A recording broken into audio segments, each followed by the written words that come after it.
Olá, povo, tudo? Sejam todos muito bem-vindos ao Papo de Poa com Azar. Preparem-se para conversas inteligentes, insights provocativos e descobertas com lideranças aqui de Porto Alegre. Vocês podem até tentar, mas não vão conseguir negar que a política faz parte de tudo no nosso dia a dia. E a gente vai conectar ela aqui com empreendedorismo, economia, cultura e acontecimentos do mundo, buscando soluções aqui para nossa capital. Eu sou a Júlia Zardo, toda quinta-feira às 9 horas da noite a gente se encontra aqui para bater um papo com lideranças e buscar soluções, né? E para o papo de hoje, a gente vai tocar num assunto que liberal tem verdadeiro apreço. O dia de receber a guia, né? Já que o horário me permite toda e qualquer ironia aqui, né? Nós vamos falar de economia, impostos, com pessoas que estão aqui na bancada comigo, que quanto menos eu falar, mais eu vou entregar para vocês hoje. E antes de apresentá-los, eu só queria agradecer a parceria aqui da Companhia das Águas e do Origem Coffee, que acreditou nessa proposta aqui antes mesmo de sair do papel. Então, vamos às apresentações.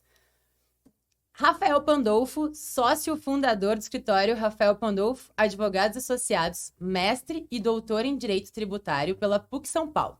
Conselheiro de Assuntos Técnicos, Tributários e Legais, CONTEC, da Federação das Indústrias do Rio Grande do Sul, FIERGS. Professor conferencista do Instituto Brasileiro de Estudos Tributários, IBET. Coordenador do IBET-RS. Membro da Comissão Especial de Direito Tributário do Conselho Federal da OAB. Autor de diversos livros e obras sobre direito tributário. Muito obrigada pela presença e deixa eu te perguntar, doutor, senhor, Rafael... Você, tu. Tá certo, então. Muito obrigada por ter vindo aqui hoje. Eu que agradeço o convite. Temos também o Lucas Schifino, é economista formado na Universidade Federal do Rio Grande do Sul e mestre em Economia Aplicada na mesma universidade.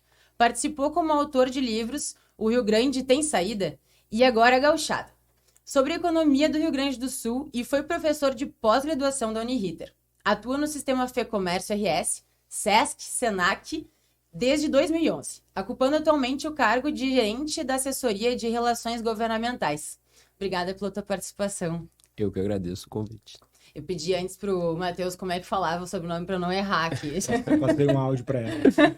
Fica tranquilo, se tu errasse, seria a milésima. Então eu tentei me preparar antes para não acontecer isso.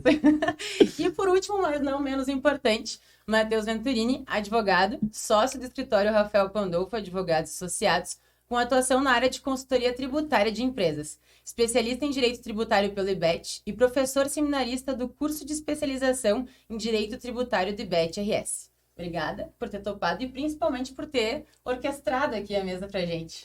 Prazer, Júlia. Boa noite, pessoal. Boa noite a todo mundo na mesa. Obrigado. A gente te agradece pelo convite. Que legal.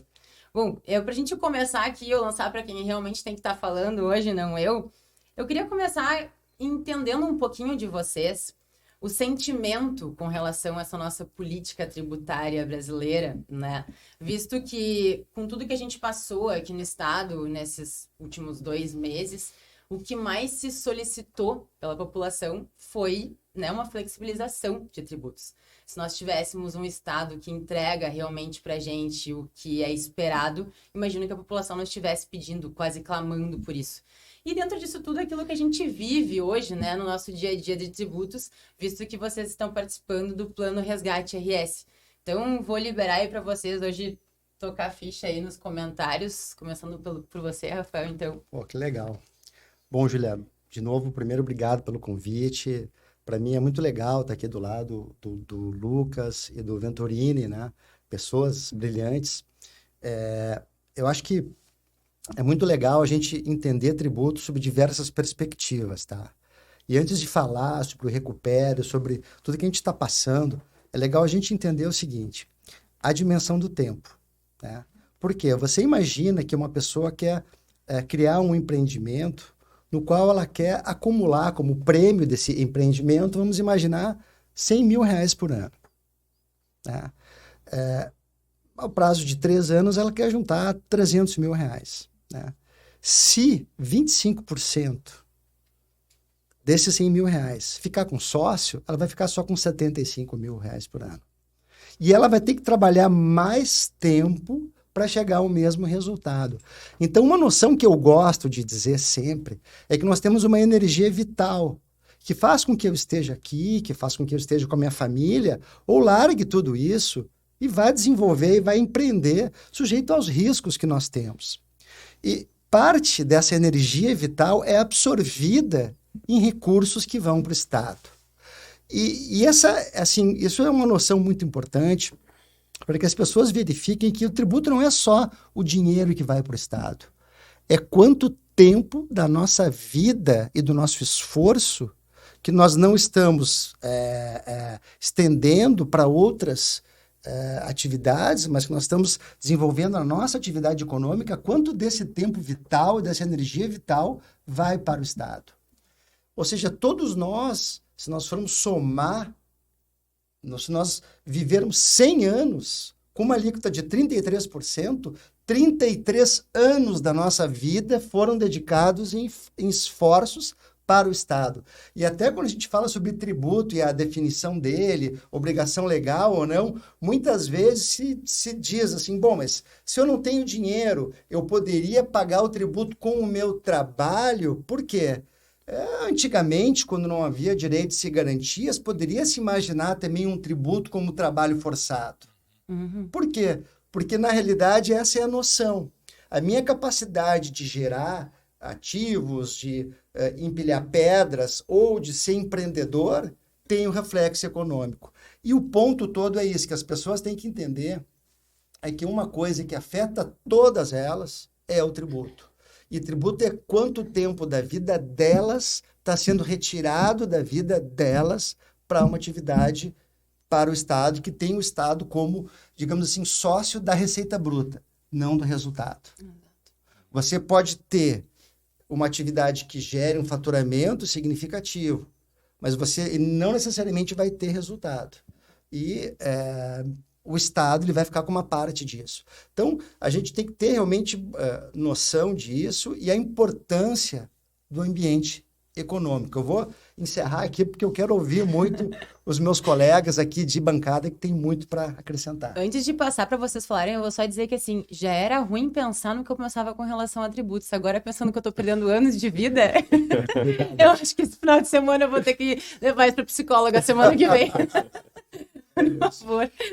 E pior é que não tem botox contra o tributo. Não tem, não pois tem. é, eu até tô tentando, mas tributo não tem o que fazer. Pagou, Pagou. tá pago, não tem solução. Lucas, fica à vontade. Olha, eu não combinei com o Pandolfo aqui, mas eu vou pegar um gancho dele aqui, né?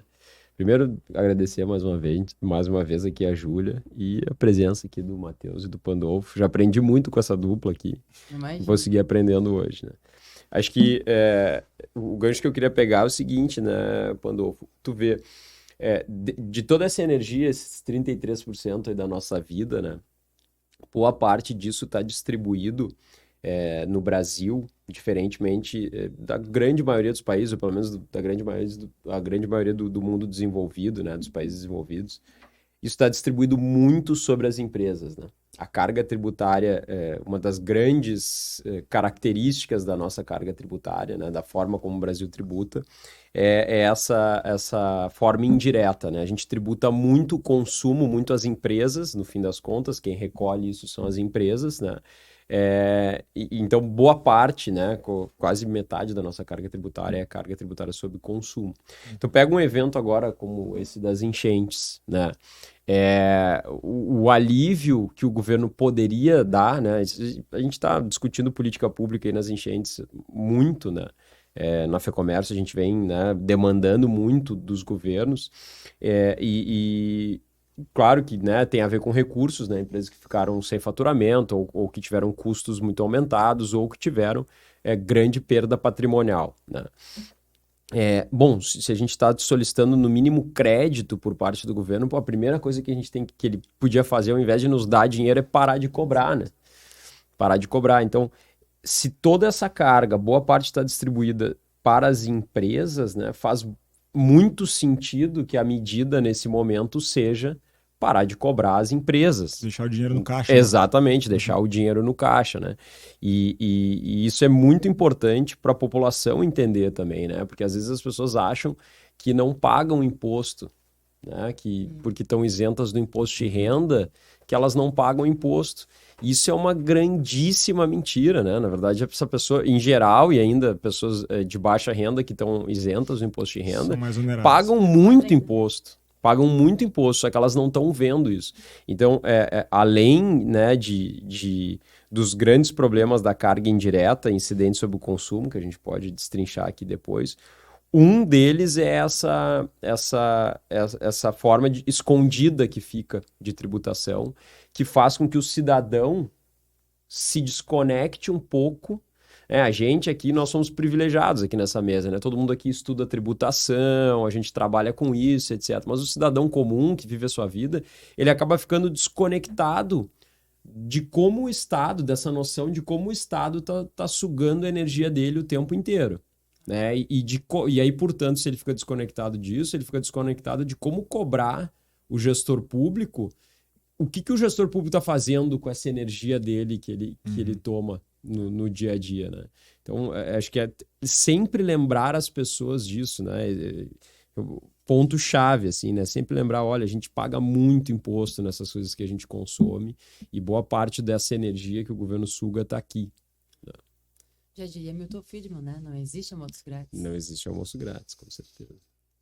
Pessoal, eu queria pegar um gancho, assim, nisso que tu tá falando, tá, Lucas? E eu trabalho com o Dr. Pandolfo aqui há já quase 5 anos, eu sei que os assuntos que mexem no Dr. Pandolfo, assim, e Dr. Pandolfo, é mais uma pergunta, assim, como o senhor acha que a nossa forma de tributação hoje no Brasil, né, a gente tem países que eles focam na tributação sobre receita, sobre resultado, tem países que focam na tributação sobre consumo. Aqui no Brasil, como o Lucas falou, a gente tem um misto, né? A gente tem uma tributação alta sobre consumo, a gente tem uma tributação alta sobre a renda. Tudo é alto, Tudo né? é alto. Toda a tributação é sobre alta. tudo, Né?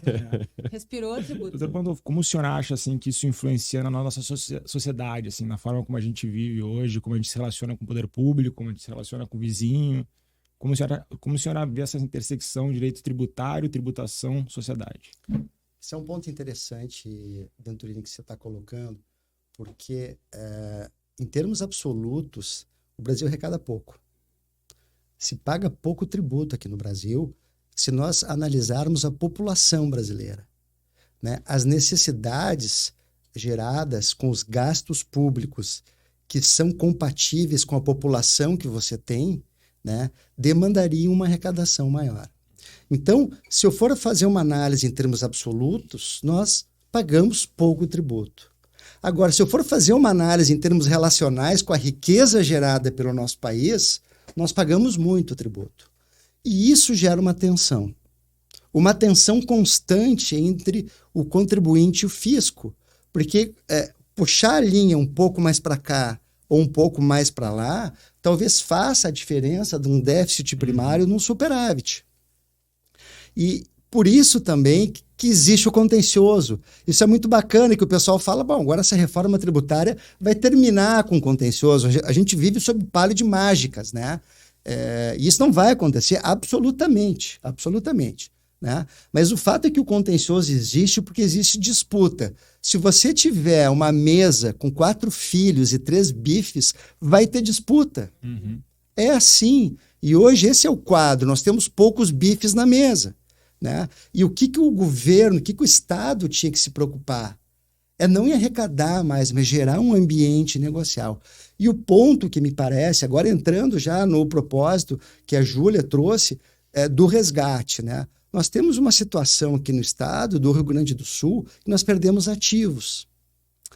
E é uma situação, sob o ponto de vista estrutural, um pouco mais grave do que a pandemia. Porque a pandemia nós perdemos movimento, perdemos faturamento. Aqui nós perdemos fluxo.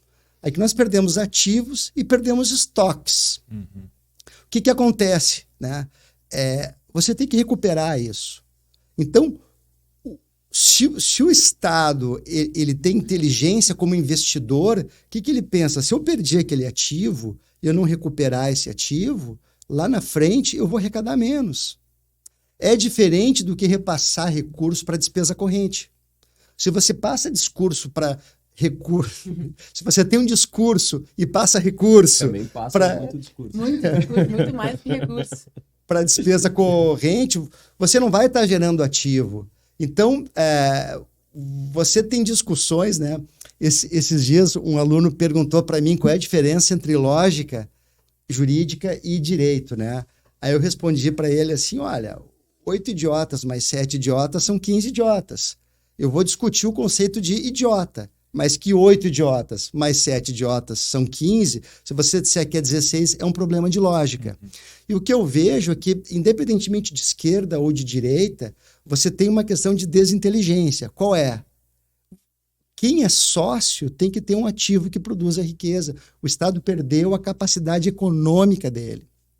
E o jeito mais fácil de fazer com que você reconstrua é fazer com que o dinheiro que é gerado aqui não vá embora para Brasília e retorne através de caminhos que muitas vezes não chegam ao seu destino. Então, você desonerar e o projeto criado, aliás, um ponto, eu sou consultor da FEComércio também, com muito orgulho, e uma coisa que me dá muita satisfação, né, uma atividade que me dá muita satisfação, é você fazer com que o recurso que começa a ser gerado agora com a recuperação das atividades, que esse recurso fique aqui, né, é uma medida mais inteligente. Não vai ter, ele é eficiente, evita o desperdício e faz com que o empresário, que agora vai ter que pagar o estoque que perdeu, vai ter que pagar o juro, que mesmo que o financiamento tenha um juro menor, mas vai ter juro, vai aumentar o comprometimento do caixa e o movimento não vai ser o mesmo, porque as pessoas têm pouco dinheiro. Então, enfim, eu acho que é uma visão ampla e a gente já entra nessa questão do resgate, que o Lucas tem muito mais informações aí para nos passar também sobre essa capacidade econômica que foi afetada, né, Lucas? Eu queria só complementar, Lucas, antes de passar.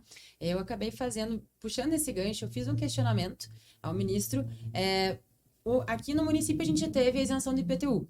O governo do estado voltou atrás na questão do aumento do ICMS sobre alguns itens da cesta básica e o governo federal a gente não viu nada.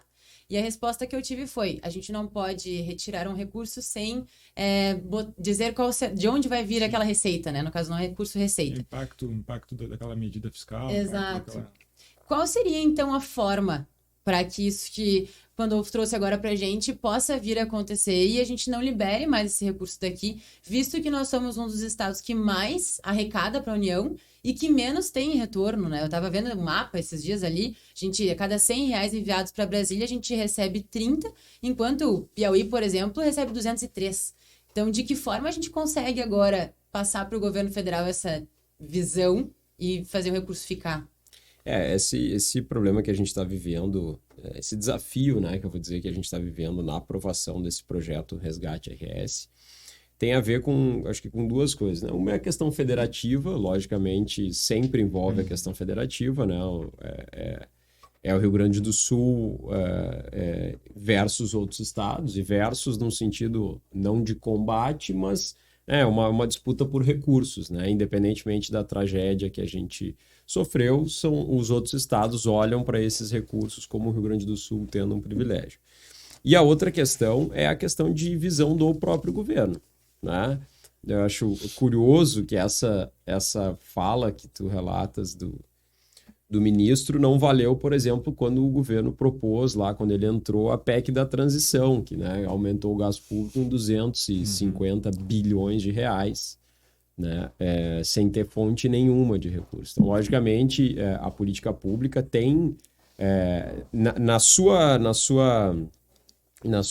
lida corrente, digamos assim, do Congresso, né, o Congresso precisa, de fato, um deputado quando propõe uma lei ou que se tem alguma despesa, ele precisa mostrar de onde ele vai tirar o dinheiro, porque ele está influenciando o orçamento público. Agora, o governo federal tem possibilidades, e se viu nos recursos que, mesmo os que foram destinados, que foram poucos, mas houve medidas extraordinárias, né, em que se abre um crédito extraordinário no orçamento público, né, que não conta lá para a meta do superávit primário, né, o Congresso aprova isso, diz, não, olha, o governo está aqui justificando por que ele vai aumentar ou vai diminuir essa meta de superávit primário, né? No nosso caso ainda é um déficit a nossa meta, então vai aumentar o déficit, mas ele tem uma justificativa, daqui a gente está aprovando. Então, existe forma de fazer? Existe, né?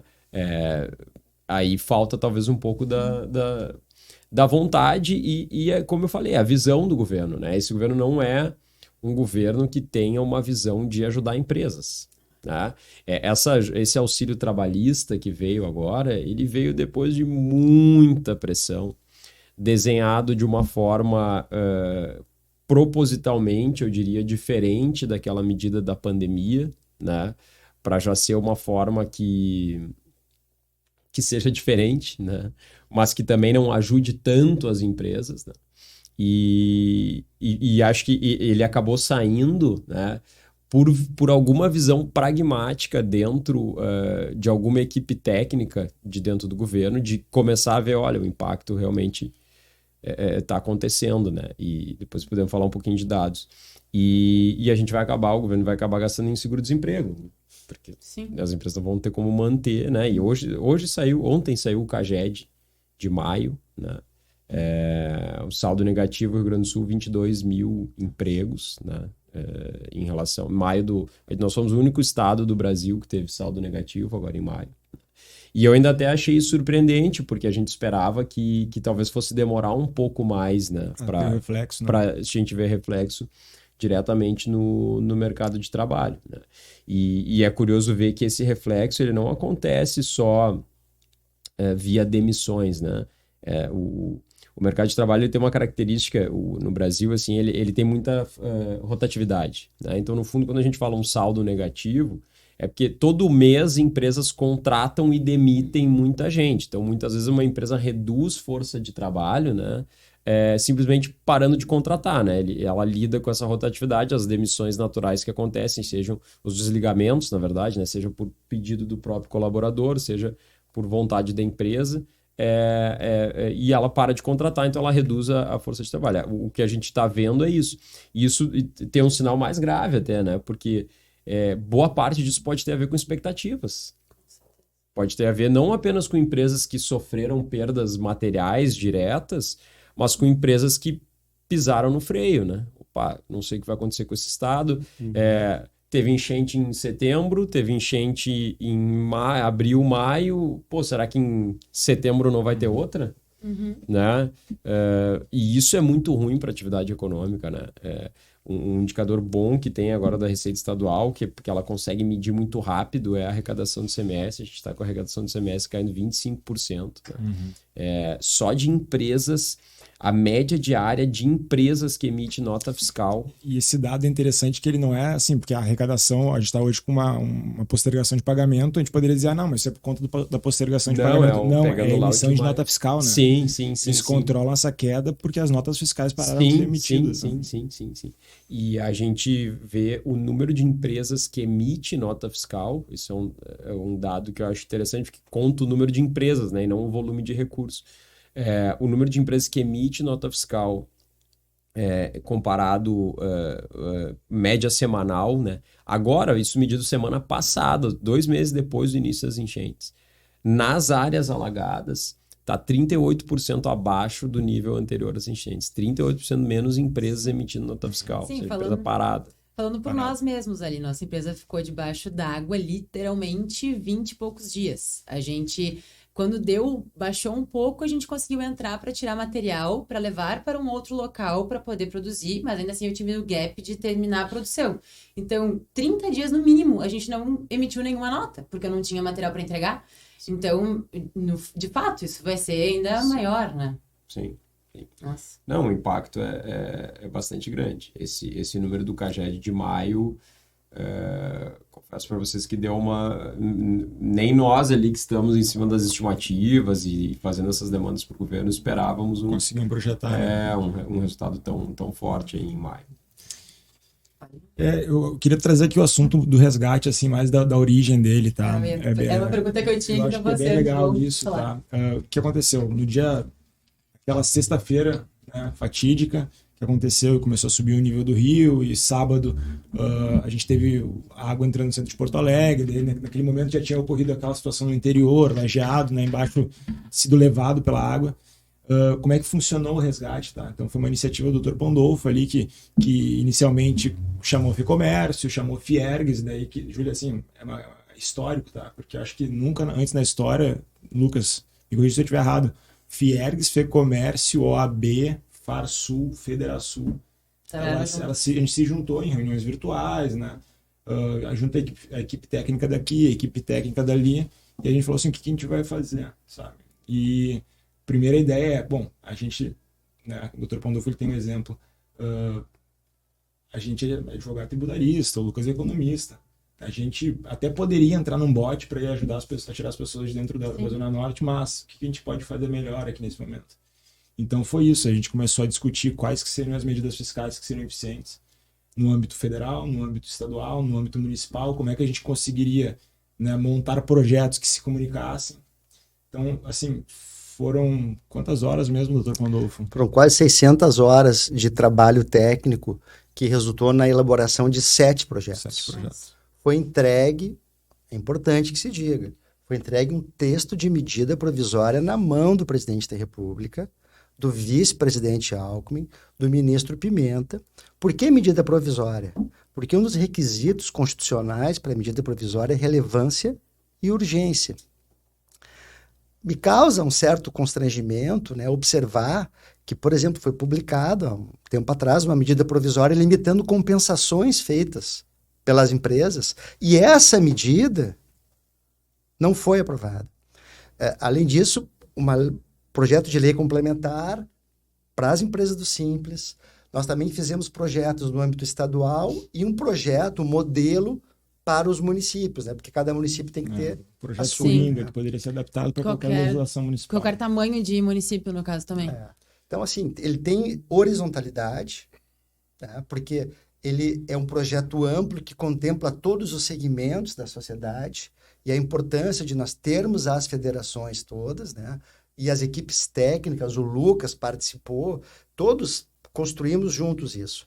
E verticalidade, porque os textos no âmbito federal, estadual, municipal conversam. Um dos grandes problemas do nosso federalismo, muitas vezes, é a antinomia entre os textos, né? Uhum. Então, é um projeto que está, assim, sofreu alguns ajustes e tal, mas ele está pronto para ser...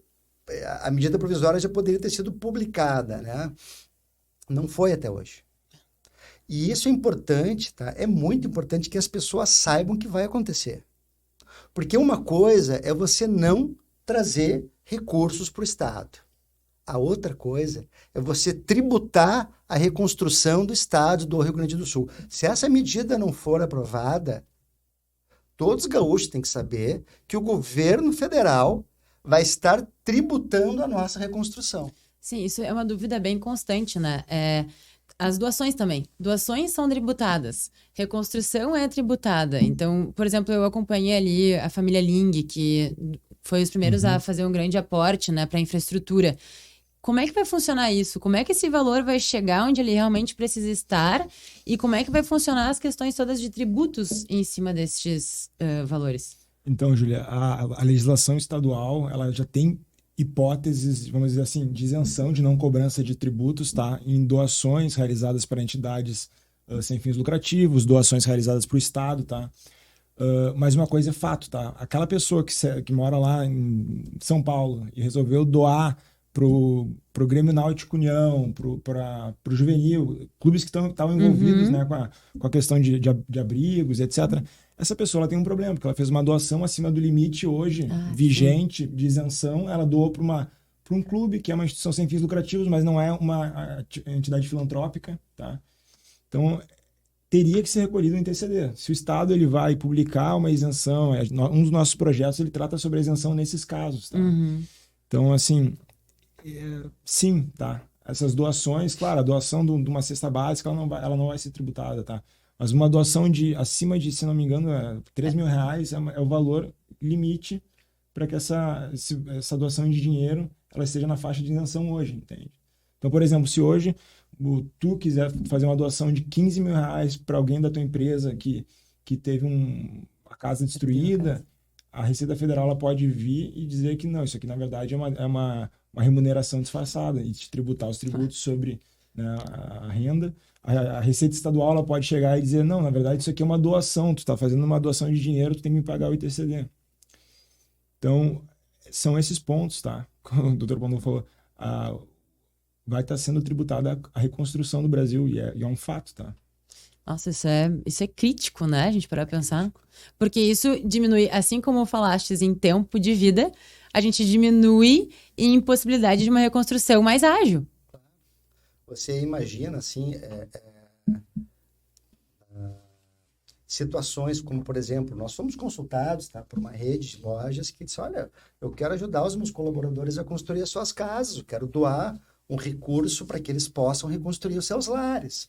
E ele me perguntou, Pandolfo, se eu fizer isso, o que você acha? Eu digo, olha, se você fizer essa doação, tem risco de você ser autuado, né, pela Receita Federal, porque isso vai ser considerado salário, tem que recolher INSS, pela Receita também, em função da questão do R-Fonte, Imposto de Renda de Pessoa Física.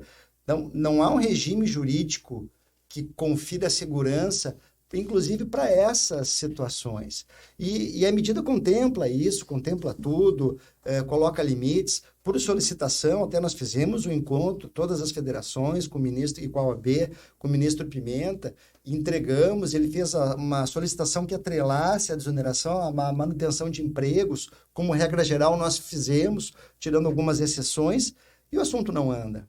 Então, o que me parece hoje é que tem muito protagonismo político e pouca ação concreta que vá beneficiar o ambiente econômico. E as pessoas têm que entender que isso afeta a vida delas, né? O Estado está ficando mais pobre e mais os recursos que nós temos e que nós vamos usar com muita dificuldade para reconstruir as nossas empresas, e esses recursos vão ser tributados. Ou seja, o Estado ele é implacável em dois momentos. No primeiro momento, quando ele, apesar de nós sermos uma federação, esse é o princípio dela, né? Eu colaboro, mas no momento que eu preciso retirar. Exato. Então, além da ausência do repasse de recursos necessários, nós temos o que está se verificando de maneira concreta, aqui na frente já, a tributação do nosso custo de reconstrução. Então, isso é um motivo muito crítico, eu acho que é um descuido, até que pode ter um reflexo político muito delicado para quem está à frente desse projeto. As pessoas talvez não tiveram, digamos assim, a percepção viva da real dimensão que a sua missão vai trazer, né? E porque assim, se você senta numa cadeira, você senta. A partir desse momento, ações e omissões vão ser consideradas. E essa é a grande questão, né? Tá todo mundo vendo, tá todo mundo sentindo. As pessoas estão vendo, estão se sentindo e as coisas têm que ser feitas. O que nós fizemos não adianta ficar reclamando, né, de que não são criadas leis. Nós sentamos, as federações sentaram e disseram, essa é a lei. Está aqui, tecnicamente é isso. Queremos regimes, ainda para você ter ideia, né? Desculpa, não quero me delongar, mas assim, se criou... Não, mas acho que é importante detalhar isso. Pode? Até pelo seguinte, né, Pandolfo? Até para as empresas saberem que o que elas poderiam estar usando e que não estão, né? Quer dizer, o projeto está na mesa do governo, né? É uma medida provisória, na verdade é só publicar, né? Não precisa aprovar, não, o Congresso só precisaria aprovar depois de uma tramitação e não está acontecendo. Muito. Então, acho que é importante saber o detalhe. Não segue, não quis te interromper, eu só quis te motivar a seguir. Eu achei fantástico saber disso, até porque assim, nós temos um grupo ali do 4º Distrito que tem mais de 1.000 CNPJs. E a pergunta tem sido, e aí? O que a gente vai fazer? O que está sendo feito? E não existe resposta nenhuma. Quando a gente senta aqui agora e vocês nos dizem, não, daqui que eu não, imagino que melhores pessoas para pensarmos num projeto para cá são pessoas daqui, né? Então, vocês já fizeram isso, vocês já entregaram na mão do governo, é só isso andar e não está andando. Então, assim, o quanto isso pode refletir, aí, assim, em dados econômicos, e aí, liberando para vocês seguirem falando, o quanto o atraso do governo em tocar isso logo reflete em perda econômica para o Estado, assim, existe um dado... Não, existem estimativas, né? A gente estima, a FEComércio estimou, e junto com as outras federações também, assim, um cálculo mais ou menos consenso, né? De uma perda de PIB para esse ano em torno de 40 bilhões de reais, né? O governo do estado está estimando mais, né? Essa semana a secretária Priscila apresentou, a secretária da Fazenda, né? Apresentou a Priscila Santana, ela tem uma equipe muito qualificada e tem uma estimativa maior até. E, inclusive, eles têm muito mais dados que nós, talvez, né, estejam com uma estimativa até mais precisa do que a nossa. Então, é uma perda de PIB só desse ano bastante relevante. É uma perda de PIB bastante relevante. Queria tocar num outro ponto, 2, na verdade. Então, vou fazer um agora, deixo o outro para depois, senão eu vou ficar falando sozinho aqui. O que veio... o governo, né, ele fala muito das medidas, né? O Pandolfo já falou um pouquinho sobre isso, né? E uma das medidas que o governo mais fala é, no fundo, para as empresas, é crédito, né? Sim. Eu fiz um vídeo falando sobre isso. É empréstimo. De dinheiro, né? Veio só 2,7 bi, o resto é tudo crédito. É empréstimo, né? E no caso do Pronamp, né, é uma medida que, olha, ela é muito mal desenhada, a forma como... Porque é assim, né? Como é que funciona o Pronamp? O governo, ele coloca um valor para auxiliar as empresas com as garantias, né? E isso é uma sacada lá do governo anterior, na pandemia, que logicamente tem muito fundamento, né? Que é o seguinte, olha, as micro e pequenas... Qual é o principal gargalo para uma micro e pequena empresa acessar crédito? É garantia. Em geral, são empresas mais jovens, empresas que têm menos garantias reais, menos capacidade de comprovar condições de pagar. Então, o que o governo fez nesse programa Pronamp lá, que é de 2020, né? O governo disse, não, olha aqui, ó, eu garanto. O governo não subsidiava juros no programa, ele dava a garantia. Tanto que por isso que uma das dificuldades do Pronamp é o fato de que ele depende da vontade dos bancos. Né? Ele depende da vontade dos bancos. O recurso é do banco. O que o governo faz é depositar um valor em garantia. Dessa vez o governo ele seguiu o mesmo modelo, e isso é interessante também, né? Um detalhe político aí, né? A medida que veio do Ministério da Fazenda, que é essa medida do Pronamp, né, e outras de crédito, seguiu basicamente o mesmo modelo na parte do crédito, tá? Eu já vou chegar no subsídio. Na parte do crédito, seguiu basicamente o mesmo modelo da pandemia. A parte trabalhista, por algum motivo, né, quis inventar a roda, né? Então... Bom, então, assim, nessa parte do crédito, o Pronamp seguiu o modelo da pandemia. Na parte do subsídio, é o que o governo fez? Ele disse, ó, quem pegar esse empréstimo aqui, eu vou dar mais R$1 bilhão, né, de subsídio. Então, tu vai pegar R$100 mil de crédito, eu vou te dar 40% de desconto no crédito que tu tomar, tá? Só que o seguinte, ele não definiu critério para isso.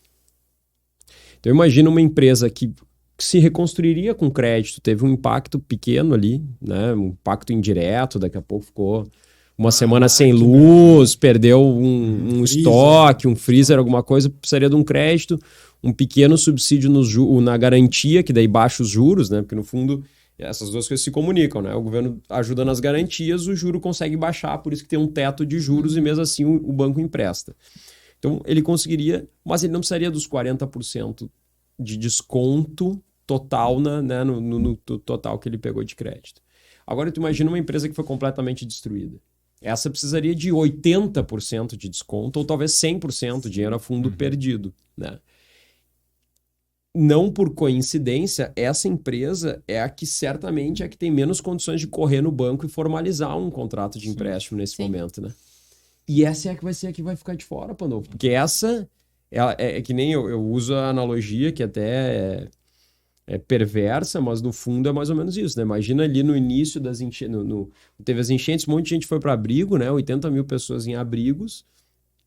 Imagina que ao invés de ter aquela onda de doações, a gente chegasse nos abrigos com uma quantidade de comida racionada, né? Um dia depois do cara ter saído resgatado da sua casa, chegasse na frente do abrigo e dissesse assim, pessoal, os primeiros 40% que chegarem aqui na frente vão ser os que vão se alimentar. O resto, quem não conseguir, quem se machucou para sair dessa casa foi resgatado, jet ski, teve que nadar, tá cuidando do filho, não vai conseguir chegar aqui na frente, não vai pegar. Nossa. O Pronamp, ele faz mais ou menos isso, né? É 1 bi de subsídio para os primeiros que chegarem.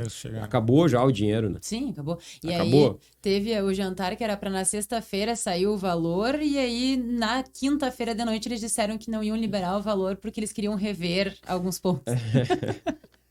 É de Então, é essa parte do subsídio, né, que é a parte nova do Pronamp, né, que não vem lá da pandemia, tem aí, na minha opinião, uma falha de desenho bastante severa, assim. Tudo bem que é difícil, realmente, né, vamos ser honestos aqui, né, a gente que é economista trabalha com política pública. Desenhar a política pública é difícil. Sim. É difícil, porque também é isso, né? Como é que tu vai saber, como é que tu vai graduar as empresas? Bom, é difícil, mas assim, o governo tem equipe para fazer, tem formas de fazer. Outra coisa que foi muito bem aprendida e bem sucedida na pandemia, né? É muito mais fácil o governo não ter muita burocracia, muitos critérios e punir depois quem se aproveita. Né? Isso foi muito lá no benefício emergencial, na época da pandemia, né? Isso foi muito usado e muito bem usado. Né? O governo precisava liberar um recurso para 40 milhões de pessoas imediatamente, né? É lógico, se tu botar um monte de burocracia, o cara tem que comprovar que está na mancha, que teve redução de faturamento, que foi resgatado, que o jet ski que resgatou ele era amarelo. Então, é lógico que não vai chegar o dinheiro. Agora, ao mesmo tempo, tu pode botar a regra e depois, olha, aí tu vai lá fazer um escrutínio, ó, teve aqui 5% dos caras pegaram dinheiro que não deviam. Bom, aí tu pune aqueles caras. Tem vários relatos de pessoas que tiveram que devolver o benefício da pandemia. Exato, vários, exato. Né? Então é uma forma eficiente de fazer política pública. Não pune todo mundo, né? Deixa a pessoa se autodeclarar e depois tu... ou a empresa se autodeclarar e depois tu vai... E assim, a maior parte dos tributos hoje, Lucas, são... O funcionamento dele é assim, né? Tu vai lá, tu diz que tu tem um débito desse valor, tu diz que tu tem um crédito desse valor. Tu paga o que sobrar, ou então tu fica com crédito, e a Receita Federal tem 5 anos para analisar aquilo. Por que não adota um critério parecido, né? Sim, aí a gente dá agilidade pro processo e as empresas, a gente estava lá e tinha uma senhora que dizia, eu não tenho nem cadeira para sentar na minha empresa. E vocês estão aqui agora pensando em quem tá na mancha e quem não tá na mancha. E é bem isso, aí estão lá debatendo situações e o dinheiro não chega na mão de quem precisa, não chega na ponta. E a gente só escuta, só lê post, ninguém gosta de falar, né? Eu só leio post na internet lá, o governo federal liberou 80 bilhões. Tá, e aí? Cadê? Muitas empresas, por exemplo, não entraram nesse auxílio trabalhista, que eu sei de relatos lá dentro do FEComércio, porque não tinham certeza se estavam na mancha. Imagina que tu foi alagado, mas tu tá numa quadra que, porventura, né, tu tá num limite, ou a água chegou até um ponto da rua, ela te alagou por algumas horas, destruiu tua mobília, mas não ficou aquela maior parte do tempo. E aí tu tá na mancha ou tu não tá? Sim. Ninguém sabe qual é a mancha, né? A mancha vai vir depois. Então... causa uma insegurança também para as empresas, uma insegurança jurídica grande. E por outro lado, tu tem exemplos inversos, né? Tem empresa que estava na mancha, mas fica no 5º andar, né? E o prejuízo foi muito menor. Sim, esse foi um dos questionamentos com relação ao IPTU aqui também. Eu estava na Assembleia, na Câmara, no dia que a gente pediu por mais tempo, né, de isenção, e aí depois cheguei no encontro do IEE e o pessoal perguntando, tá, mas meu prédio ficou debaixo d'água, mas meu escritório é no 10º andar. E aí? Então, assim, não se sabe direito ainda. A princípio vai receber isenção, mas não se tem certeza, né? E como é que se ajusta isso, assim? Outra coisa que a gente estava falando é a questão do... Porque principalmente no primeiro mês ali, as enchentes, o impacto indireto, eu não vou ousar dizer que foi maior do que o direto, mas assim, ele foi gigantesco. Sim. Né? Pelo amor de Deus, quem ficou uma semana sem luz, né? Vou dar o exemplo do prédio lá da FEComércio, né? A FEComércio foi alagada, né? Então perdeu ali todo o prejuízo no andar térreo, mas nós temos no restaurante do Sesc, que fica no 2º andar e que não foi alagado, uma câmara fria, que tinha recebido um carregamento de carne nos dias anteriores. Aquilo lá, tudo foi destruído, perdido, sem ter sido alagado, de fato, por causa da falta de luz. Entende? Não por causa do alagamento no térreo. Porque quem ficou... minha mãe, por exemplo, ficou sem luz quase uma semana, né? E não foi alagada.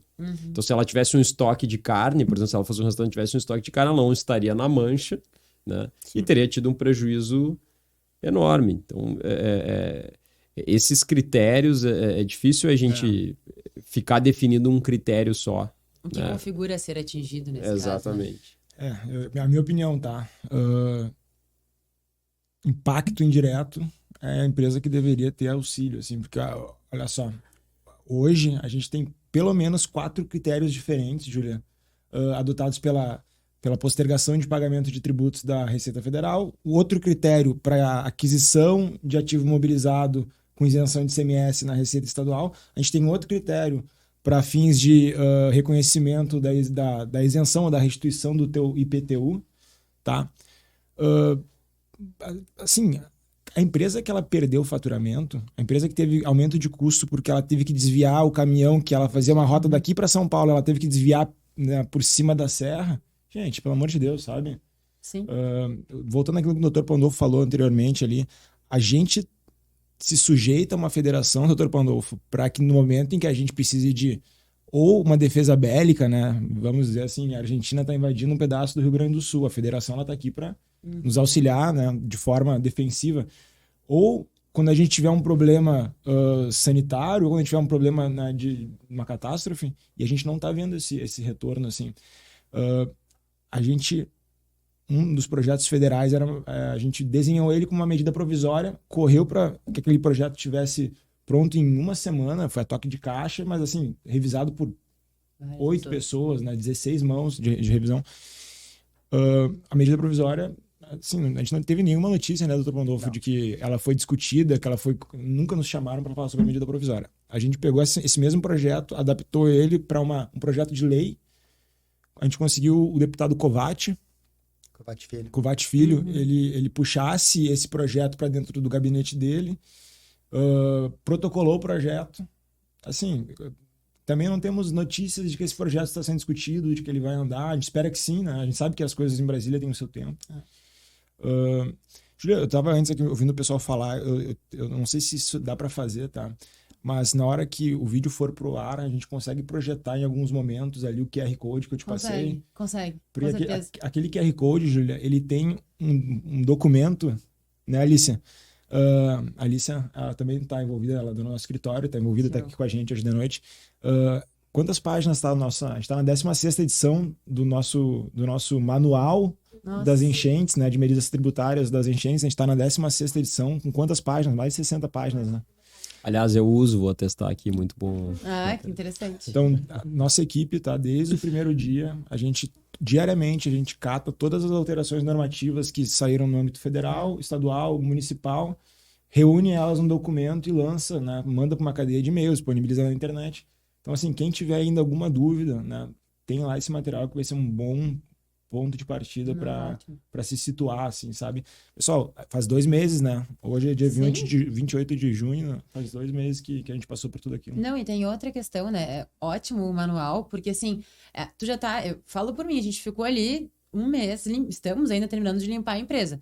Aí tu tem já essa questão toda na cabeça, fora como é que tu vai te organizar, e aí tu tem que procurar que recurso tu vai poder pedir ao governo para no dia seguinte saber como é que tu vai operar. Então, assim, ou tu tem que contar com um contador que esteja muito bem preparado para te avisar e te sinalizar das opções, ou tu vai lá e pede. Normalmente a gente pede. Então, tu tem que ainda, além de tudo, tá atualizado. Sim. Então, uma nova vai ser fantástica. Vou deixar ele parado, assim, no canto da transmissão o tempo todo pro pessoal dar uma olhada. Então, olha... Gente, assim, não sei, a gente tá começando a se encaminhar para o final aqui, mas antes disso, e depois liberar para vocês fazerem outros comentários, eu queria fazer um questionamento, assim, com relação a oportunidades que isso podem nos trazer aqui, né? A gente viu algumas concessões, pensando em município aqui, Porto Alegre, a gente viu várias concessões acontecendo nesse último governo, e de que forma a gente pode aproveitar desse momento e cobrar como iniciativa privada mais concessões para uma agilidade da reconstrução do Estado. Não sei se vocês conseguiriam elucidar isso pra gente, porque imagino que se várias questões não estivessem na mão do governo, que quer abraçar tudo e não tem braço para tudo, e se isso a gente tivesse com mais concessões nessas iniciativas, como é que vocês veem que isso poderia acontecer? Quer começar? Pode. Assim, eu acho que a gravidade, né, e da presente situação ela escapa um pouco à questão das concessões. Elas são importantes. A gente teve uma atuação da própria Equatorial muito importante, né? Não só nas questões ligadas a fornecimento de energia elétrica em si, mas em resgates, utilização de caminhões, etc. Então, assim, eu acho que é um ponto fundamental, né? Mas quando a gente fala sobre Estado, né, é muito importante o que o Venturini disse. A gente, seja uma visão de Estado amplo, seja uma visão de Estado mínimo, o fato é que o Estado ele tem uma função mínima. Se ela é suficiente ou insuficiente, isso é uma questão de proposta de governo, etc. Mas tem uma função mínima, que é preservar o ambiente econômico, né? O ambiente econômico não pertence ao Estado, ele é um patrimônio, né? Porque ele gera emprego, ele gera desenvolvimento, e eu poderia enumerar aqui diversos dispositivos constitucionais que asseguram isso. E a minha preocupação nesse momento é isso, o que eu tenho verificado é realmente uma incapacidade no poder público de administrar uma situação como essa. Hoje nós não temos, né, no âmbito do poder público, uma clara visão e uma atuação objetiva, um plano de reconstrução, né? Nós temos situações, temos outros países, temos algo parecido, mas aqui no Estado o dano foi maior ainda, porque a área atingida é muito maior, né? Se tem uma expectativa de que com a construção civil, o PIB venha a se recuperar, só que cadeias econômicas foram perdidas, e isso é muito importante, né? Então, o que me parece é que esse é o momento, né? Claro, nós temos o nível 1. O nível 1 é nós salvarmos vidas. O nível 2 é nós salvarmos o ambiente e o estado do Rio Grande do Sul, né? Nós não podemos sair sem o apoio da federação, que é fundamental, porque o Estado também contribui com a federação. E me parece que a bancada gaúcha, que os empresários, que as bases têm que se movimentar. O que eu tenho sentido é isso, né? Nós temos que reivindicar, né? A questão tributária, ela é uma questão tão sensível, que a primeira Constituição foi assinada em 1212, no Thames River, lá para o John Lockeland, em virtude de temas tributários. Então, nós estamos vivendo esse dilema hoje, né? Diversas questões de conflitos existentes dentro do Estado, nos quais se questiona o próprio regime federativo e autonomia de províncias no passado, passaram por questões fiscais e tributárias, né? E nós estamos vivendo, digamos assim, esse cenário. E no primeiro momento foi muito bacana, foi comoção, todos vieram, mas nós sabíamos que isso iria acontecer. Por isso que as federações, os agentes econômicos se juntaram e prepararam um texto, prepararam um conteúdo que ainda naquele momento, né, mais agudo, no qual as pessoas estão sensibilizadas, fosse assinado e fosse encaminhado. Isso não aconteceu. Então, hoje, você sentar com um empresário e dizer para ele assim, olha, o cara está recomeçando a sua atividade, faz umas vendas ali e tal, diz, não, você tem que recolher esse tributo aqui.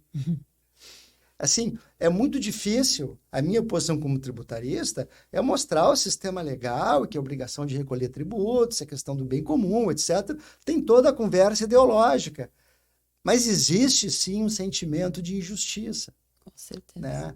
E as pessoas que estão à frente disso, elas têm que sentir isso.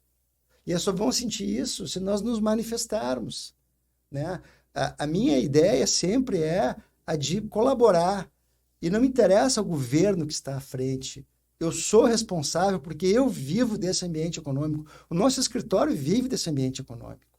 Então, eu sou responsável pela sua manutenção. Eu acho que é uma função social que o capitalismo tem, né? Nós somos responsáveis pelo meio ambiente, né? Pela redução de desigualdade, sim, somos, mas também somos responsáveis por exigir que as coisas andem de modo a preservar esse ambiente econômico. Isso tem que ser feito. Tem que ser feito pelas bases, né? Então, nós temos regiões que foram afetadas, duramente afetadas, empresas que não sabem, né, se vão retomar suas atividades ou não, e nada é sinalizado. O que está sendo sinalizado é assim, postergação de tributo. E para quem está assistindo, a gente entende o que é uma postergação de tributo. Imagine que você está doente e você é colocado dentro de um quarto de hospital. Aí você fica bom. Quando fica bom, o médico diz, bom, agora que estou dando alta, esse aqui é o seu número. Número para quê? Para correr a rústica de Porto Alegre. Por quê? Porque esse mês você vai ter que pagar 2 tributos. O daquele mês que ficou atrasado, mais o do vigente. Isso é o que foi dado. Sem contar o seguinte, né, Pandolfo? O primeiro que ele vai ter que pagar, na verdade, se referia a abril ainda. Sim. Então, assim, a empresa, o fluxo de caixa da empresa, ela paga, né? Pegando o Simples, que tem uma data de vencimento fixa, que é dia 20, né? Ela paga o tributo de maio, por exemplo, com a receita de... o tributo de maio com a receita de junho, né? Ou o tributo de abril com a receita de maio. Só que agora ela vai ter que pagar o tributo de abril, de um mês que foi cheio, em termos de faturamento, com uma receita que não existiu em maio, ou que existiu as mínguas, né? E isso tudo num mês que talvez ela nem tenha retomado ainda. Venceu semana passada, né? Foi um apelo que a gente fez ao ministro Pimenta e não foi atendido, né? Eu até gostaria, a gente não tem dado, isso é outra dificuldade que a gente tem, assim, né? Por isso eu deixo aqui até o elogio para a Receita Estadual, porque ela tem disponibilizado muitos dados, mas do governo federal a gente não tem. Eu até gostaria de ver o que deu de inadimplência no Simples, né, semana passada, porque a gente fica imaginando um monte de empresa que não conseguiu pagar, né? Mas, Lucas, sabe que eu estava olhando aqueles relatórios que a Receita Estadual libera, o CAGE, e todos os dados ali são com base em informações fornecidas para o Estado pela Receita Federal. Então, assim, Simples diz sim. Assim, a informação existe. Não, sem dúvida.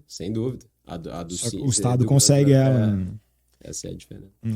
Nossa, a gente tá quase num beco sem saída, assim, na verdade, né? Mas eu quero responder a tua provocação, Júlia, sobre as concessões com uma contra-provocação, né? Vamos imaginar, né? Tu diz assim, olha, será que se a gente tivesse mais concessões, talvez a gente tivesse uma retomada mais rápida? Eu faço a seguinte pergunta, né? Se vocês pudessem hoje, né, pensando que a gente está sem o aeroporto até, sei lá, dezembro ou não sei quando, né? A estimativa, na verdade, ela ainda é uma estimativa muito grosseira porque não tem os estudos lá da pista, etc. Mas se a gente tivesse uma escolha hoje e dissesse assim, olha, vocês preferem que quem vá reconstruir o aeroporto vai ser a Fraport, que está hoje, né? Ou vocês preferiam que ainda tivesse na mão da Infraero, né? Qual tu gostaria que fosse a responsável por reconstruir nosso aeroporto? Eu respondo sem titubear que a Fraport, dado que o governo cumpra, né, a sua parte, logicamente, né, porque a Fraport é uma empresa, ela não é uma... Né, ela não é nem dona do ativo, né, o ativo é do governo federal, então não tem... No início surgiu um pouco dessa discussão, né? Assim, a gente perdeu um certo tempo numa discussão... E vou respeitar aqui, vou pedir desculpa para os advogados aqui da mesa, mas assim, não é nenhuma questão de contrato, né? É uma questão de bom senso. Se a Fraport não é dona do ativo, é lógico que quem tem que botar o dinheiro para pagar o prejuízo no ativo, a Fraport tem uma concessão para operar e usa aquele ativo para operar, né? Mas o ativo é do governo federal, né? Os aeroportos são do governo federal, as estradas, tudo é do governo, né? Não é à toa que quando tu encerra uma concessão antes, tu tem que compensar a empresa porque ela operava aquilo ali, né? Então, é lógico que independente, no início teve essa discussão, né, do que está no contrato, né? Mas o contrato não é bem isso e tal. E a Fraport até tinha segurança que mesmo no contrato dizia que, né, que por motivos de força maior quem tinha que alcançar o recurso seria o governo federal. Mas, assim, independentemente de contrato ou não, esse talvez fosse um dos investimentos que o governo não precisaria nem titubear, não tem questão de critério, não tem que definir qual é a empresa que recebe, não tem que saber se está na mancha ou se não está na mancha, né? Pelo amor de Deus, qual é o prejuízo do aeroporto, me dá o cheque que eu vou assinar, tá aqui o dinheiro e aí, sem dúvida, a empresa privada vai reconstruir mais rápido do que a Infraero teria condições de reconstruir. Sim, é só a gente ver o que aconteceu aí durante o período de enchente, né? A agilidade do setor privado em resolver tudo, como teria sido se nós tivéssemos menos na mão do Estado. Certamente. E a outra coisa, desculpa, só para concluir um raciocínio, né? Porque isso é uma tecla que a gente bate muito lá na FEComércio. Tem a ver necessariamente com concessões de ativos públicos, né? De concessões públicas, mas tem a ver com esse poder do setor privado, Estado, né? Toda vez que tem algum problema e a gente vai discutir política pública, como é que o Estado vai fazer para resolver isso, né? Uma coisa que a gente sempre tenta reforçar assim, para os agentes públicos, né? Olha, ninguém vai saber melhor como alocar o recurso do que as empresas e as pessoas conforme as suas preferências. Então, assim, dá o dinheiro e deixa a pessoa escolher se ela quer comprar água ou se ela quer comprar cachaça. Deixa a pessoa escolher, deixa a empresa escolher se ela quer ficar, se ela produzir Y, quer produzir X. Deixa a empresa escolher onde ela quer ir, né? E a nossa legislação, a nossa política pública é cheia dessas reservas de mercado, dessas induções de não, o governo quer te dizer se é melhor para ti isso ou melhor aquilo. O governo quer dizer para a empresa como que ela tem que produzir, onde é que ela tem que produzir, onde é que ela tem... Claro que isso é feito via benefício fiscal, via um monte de mecanismos, né? Então, assim, uma coisa que a gente sempre diz, né? Nesse caso agora das enchentes é muito claro. Por exemplo, nessas políticas da moradia aí, né? Será que é mais eficiente o governo comprar apartamentos e dar para as pessoas? Vamos lá, imagina o que vai ser esse negócio do governo comprando apartamentos, comprando casas, para daí pegar as pessoas e dar a posse para as pessoas. Pô, será que não é melhor dar o cheque pro cara e deixa o cara, se o cara quer morar em outro lugar ou quer morar em outro município, enfim... Não, e não dão, né? Não dão, né? Não dão. No fim, talvez nem saia, né? E se sair, vai sair capenga, vai sair pela metade, vai sair cheio de ineficiência. Então, assim, o poder é justamente, né, esse sistema aí que não é à toa que foi o que vingou do capitalismo, de deixar as pessoas e as empresas, né, tomarem suas decisões, e isso acaba levando a economia para o melhor resultado, para o resultado mais eficiente. É um poder, assim, gigantesco, né? Cada um sabendo das suas preferências e como vai gastar seu dinheiro. Então, use esse poder, ao invés de tentar manipular ele e de asfixiar esse poder.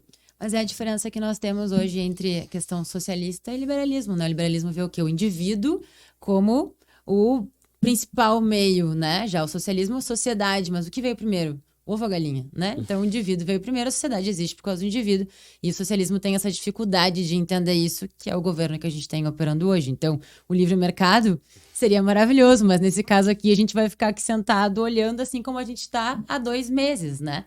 O que é muito triste. Bom, levando nossas considerações finais, acho que a gente teria, assim, tempo para ficar mais, sei lá, uma semana falando aqui, né, assunto, pelo menos. Queria que vocês fizessem uma consideração final, assim, sobre as expectativas de vocês, tanto com o resgate, quanto com o que a gente vem vivendo aqui, né? Vamos lá, Unidunité. Deixa eu começar da Fashion, né? Bom, Júlia, a expectativa, tá, é que a gente volte a receber, né, a ligação dos nossos clientes lá no escritório, né, o pessoal lá da FEComércio se reúna para falar sobre desenvolvimento e não sobre o que eu faço agora, porque eu tô sem faturamento, eu tenho que pagar a folha de salários, então assim, a expectativa é essa, tá? A gente não tá fazendo, assim, Júlia, para ficar bem claro, tá? Nada do que foi feito aqui por nenhuma das entidades, nem pelo nosso escritório, nada foi feito pensando assim, eu quero uns 15 segundos de fama, sabe? Porque a gente trabalha diariamente com esses setores, com essas pessoas, né? Com essas famílias, e é muito triste, sabe? Até porque custou muito para só 15 minutos de fama, né? Deve ter custado muito para vocês isso.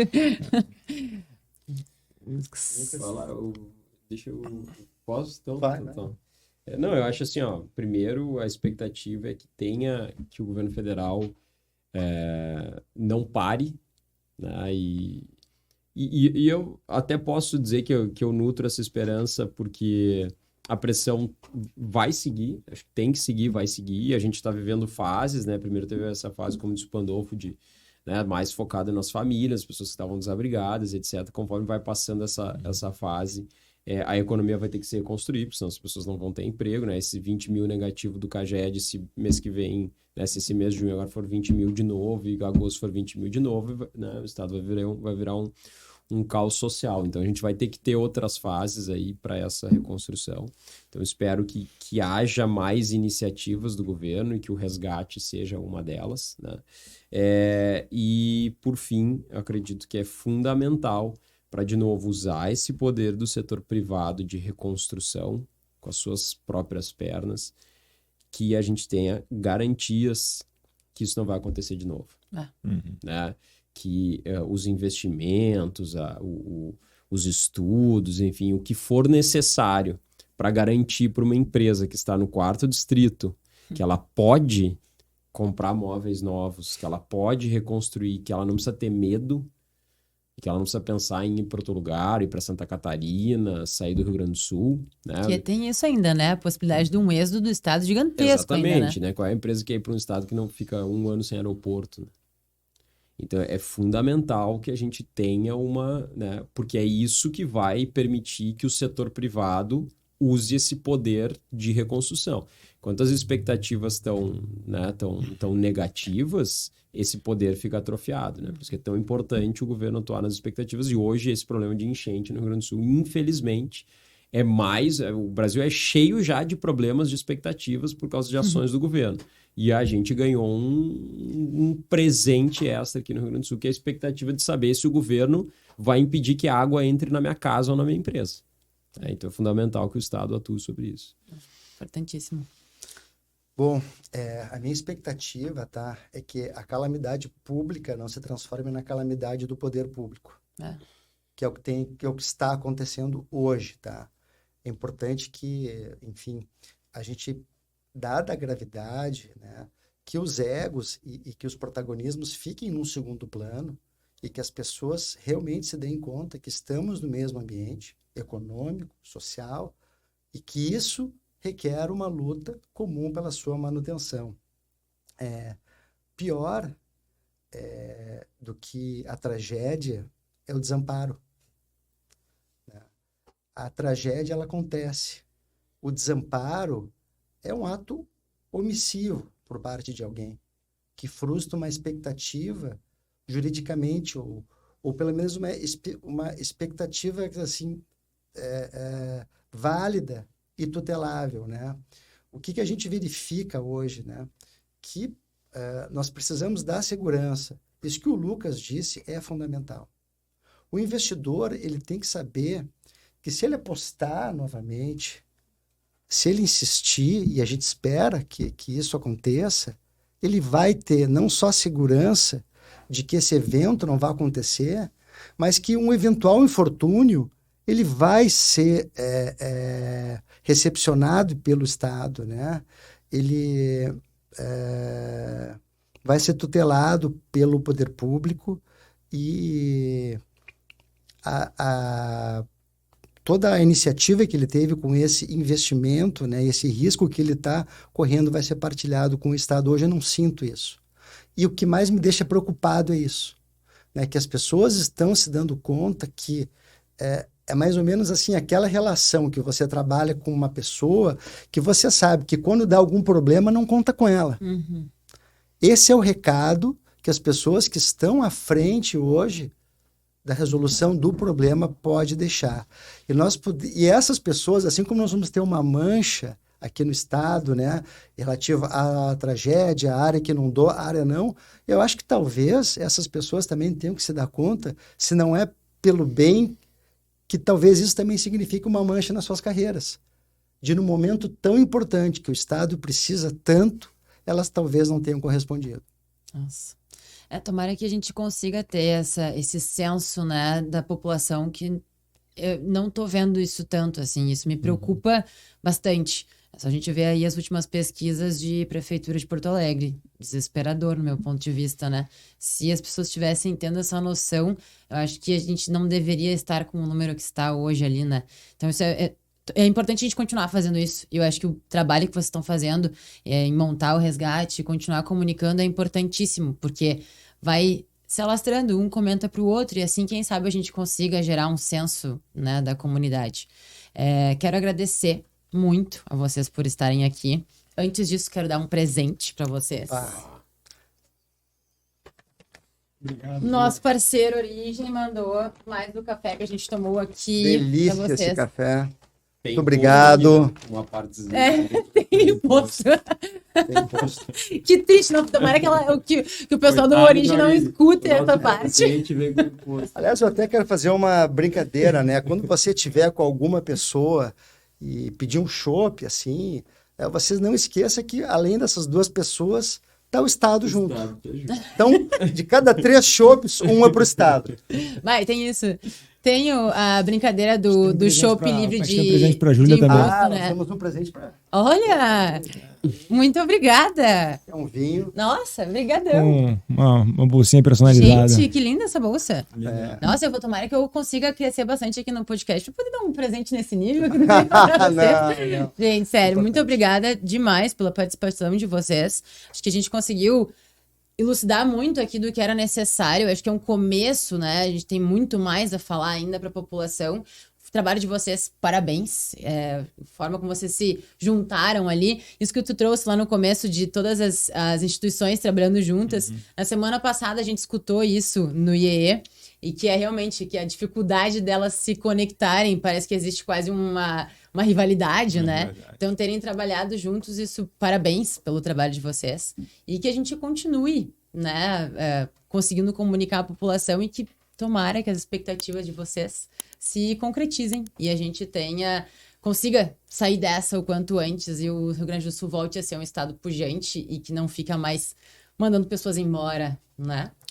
Tá certo. Muito obrigada. Obrigado, ótimo viu? restante de semana e provavelmente eu volte a chamar vocês aqui em algum outro momento. Conta conosco. Valeu. Obrigado. Dá um tchauzinho na câmera lá no meio, então, pro pessoal. Tchau. Tchau, tchau.